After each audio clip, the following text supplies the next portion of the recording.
नमस्कार दोस्तों, स्वागत है आप सभी लोगों का Sonu study classes YouTube channel में। दोस्तों आज मैं आप सभी लोगों को एनसीईआरटी बुक क्लास 9 सामाजिक विज्ञान चैप्टर 3 अपवाह पर प्रश्न उत्तर मैं आप लोगों को इस वीडियो में बताऊंगा।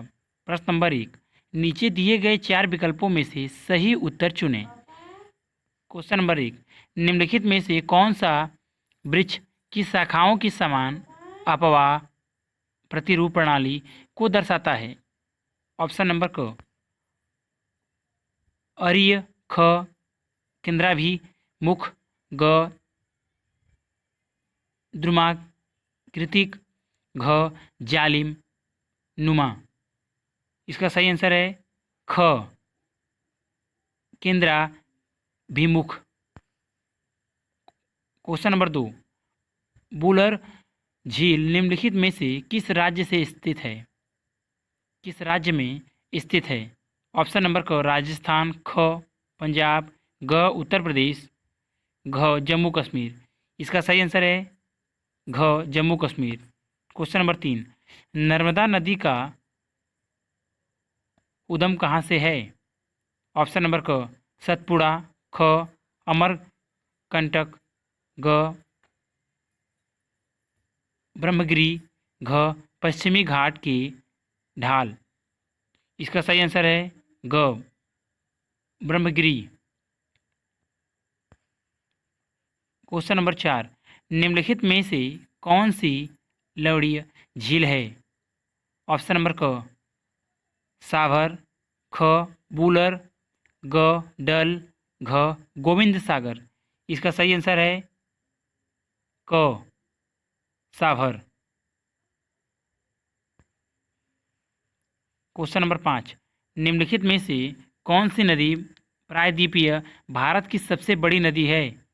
ऑप्शन नंबर क, नर्मदा, ख गोदावरी, ग कृष्णा, घ महानदी।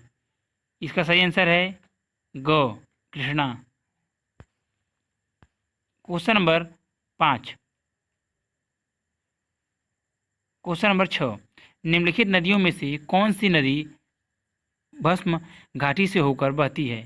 ऑप्शन नंबर क, महानदी, ख कृष्णा, ग तुरंग भद्रा, घ तापी। इसका सही आंसर है घ तापी। प्रश्न नंबर 2, निम्नलिखित प्रश्नों के उत्तर संक्षिप्त में दीजिए। नंबर 1, जल विभाजक का क्या अर्थ है, एक उदाहरण दीजिए। नंबर 2, भारत की सबसे विशाल नदी द्रोणी कौन सी है। नंबर 3, सिंधु एवं गंगा नदियाँ कहाँ से निकलती हैं। नंबर 4, गंगा की दो मुख्य धाराओं के नाम लिखिए, ये कहाँ पर एक दूसरे से मिलकर गंगा नदी का निर्माण करती हैं। नंबर 5, लंबी धारा होने के बावजूद तिब्बत के क्षेत्रों में ब्रह्मपुत्र में कम गाद क्यों हैं। क्वेश्चन नंबर 6, कौन सी दो प्रायद्वीपीय नदी गर्त से होकर बहती हैं, समुद्र में प्रवेश करने के पहले वे किस प्रकार की आकृतियाँ का निर्माण करती हैं। क्वेश्चन नंबर 7, नदियाँ तथा झीलों के कुछ आर्थिक महत्व को बताएं। उत्तर नंबर 1, कोई उच्च भूमि जैसे पर्वत जो दो पड़ोसी अपवाद द्रोणियों को अलग करता है उसे जल विभाजक कहा जाता है। उदाहरण सिंधु और गंगा नदी तंत्र के बीच का जल विभाजक आवाला इसके जल विभाजक पर स्थित है। नंबर 2, गंगा नदी की द्रोणी जो कि 2500 किलोमीटर से अधिक लंबी है, भारत में सबसे बड़ी है। नंबर 3, सिंधु नदी तिब्बत में मानसरोवर झील के पास से निकलती है। गंगा नदी गंगोत्री नामक हिमानी से निकलती है जो हिमालय की दक्षिणी ढलान पर स्थित है। नंबर 4, गंगा नदी की दो मुख्य धाराएं भागीरथी और अलकनंदा है। यह उत्तराखंड के देवप्रयाग नामक स्थान पर एक दूसरे से मिलकर गंगा नदी का निर्माण करती हैं। नंबर 5, तिब्बत में ब्रह्मपुत्री नदी को सापो कहा जाता है तथा तिब्बत में इसे बहुत कम पानी प्राप्त होता है, इसलिए इसमें तिब्बत के क्षेत्रों में कम गाद पाई जाती है। इसके विपरीत जब यह नदी भारत में प्रवेश करती है तो यह ऐसे क्षेत्र से गुजरती है जहाँ बहुत अधिक वर्षा होती है।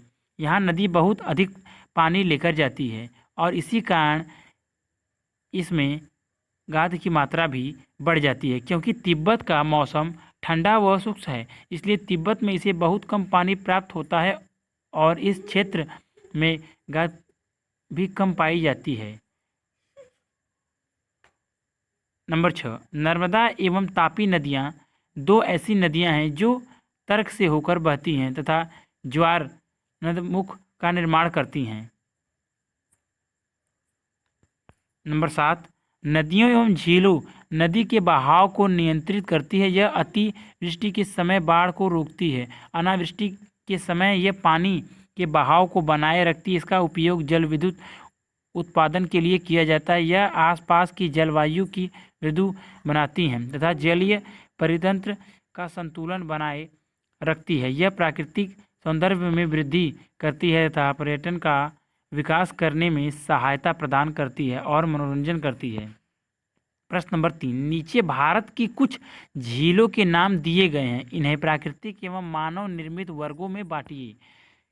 क बुलर, ख डल, ग नैनीताल, घ भीमताल, अंग गोविंद सागर, च लोकताक, छ बारापानी, ज चिल्का, झ साभर, अंग राणा प्रताप सागर, ट निजार सागर, ठ पुलिकट, ड नागार्जुन सागर, ढ हीराकुंड। उत्तर प्राकृतिक झील, मानव निर्मित झील।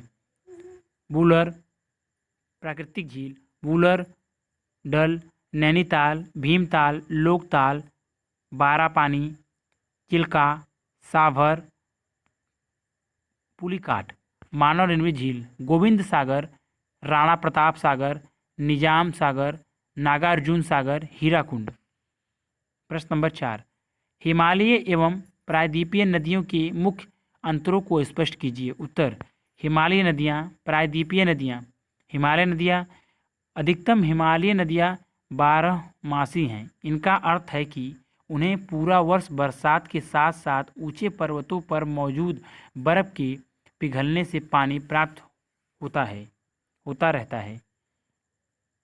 नंबर 2, हिमालय नदियों का उनके उद्गमन से समुद्र तक का मार्ग लंबा होता है। नंबर 3, हिमालय नदियों का उद्गम स्थान पर्वत श्रृंखलाओं के ऊपर में है। नंबर 4, यह उत्तर के समतल मैदानों में बहती है और सिंचाई, खेतीबाड़ी एवं जहाज रानी उद्योगों के लिए बहुत महत्वपूर्ण है। नंबर 5, यह नदियाँ विशाल डेल्टा बनाती हैं। प्रायद्वीपीय नदियाँ।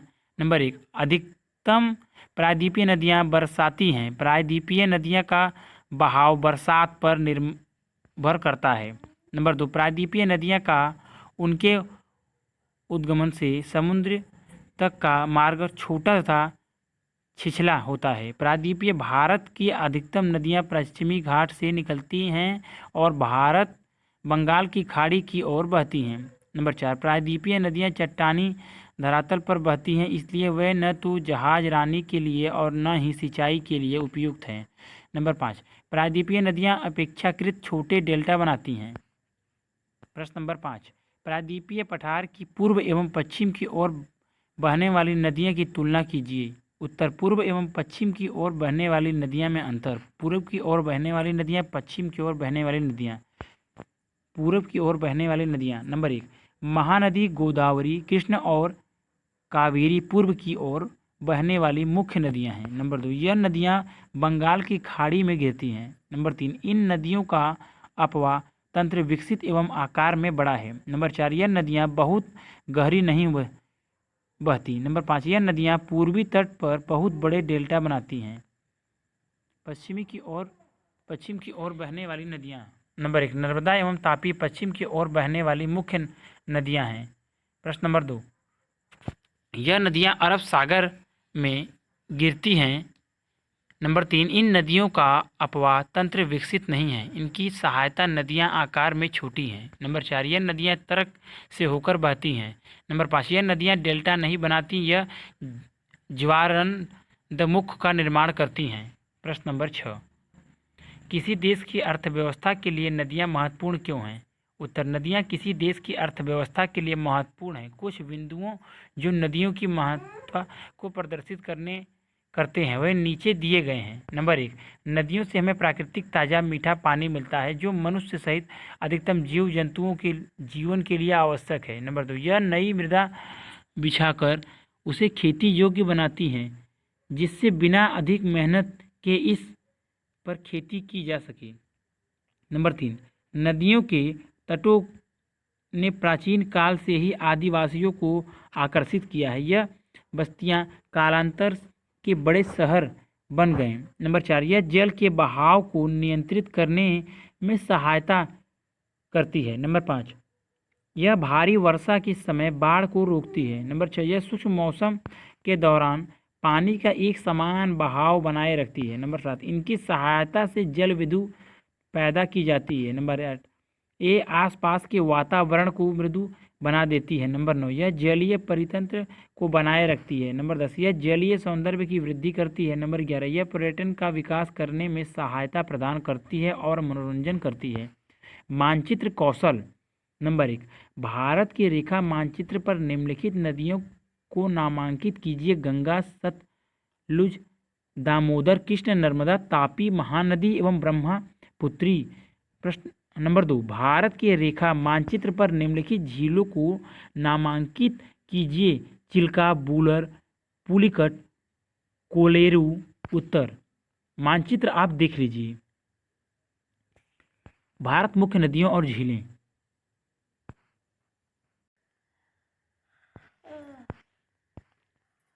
क्रियाकलाप, नीचे दी गई वर्ग पहेली को हल करें। बाएं से दाएं। नंबर 1, नागार्जुन सागर नदी परियोजना किस नदी पर है? नंबर 2, भारत की सबसे लंबी नदी। नंबर 3, ब्यास कुंड से उत्पन्न होने वाली नदी। नंबर 4, मध्य प्रदेश के बैतूल जिले से उत्पन्न होकर पश्चिम की ओर बहने वाली नदी। नंबर 5, पश्चिम बंगाल का शोक के नाम से जानी जाने वाली नदी। नंबर 6, किस नदी से इंदिरा गांधी नहर निकाली गई है? नंबर 7, रोहतास दर्रे से पास किस नदी का स्रोत है? नंबर 8, प्रायद्वीपीय भारत की सबसे लंबी नदी ऊपर से नीचे। नंबर 9, सिंधु की सहायक नदी जिसका उगम स्थल हिमाचल प्रदेश में है। नंबर 10, भस्म अपवाह से होकर अरब सागर में मिलने वाली नदी। नंबर 11, दक्षिण भारतीय नदी जो ग्रीष्म तथा सर्द दोनों ऋतुओं में वर्षा का जल प्राप्त करती हैं। नंबर 12, लद्दाख, गिलगित तथा पाकिस्तान से बहने वाली नदी। नंबर 13, भारतीय मरुस्थल की एक महत्वपूर्ण नदी। नंबर 14, पाकिस्तान में वेनाब से मिलने वाली नदी। नंबर 15, यमुनोत्री हिमानी से निकलने वाली नदी। चित्र आप देख लीजिए। उत्तर,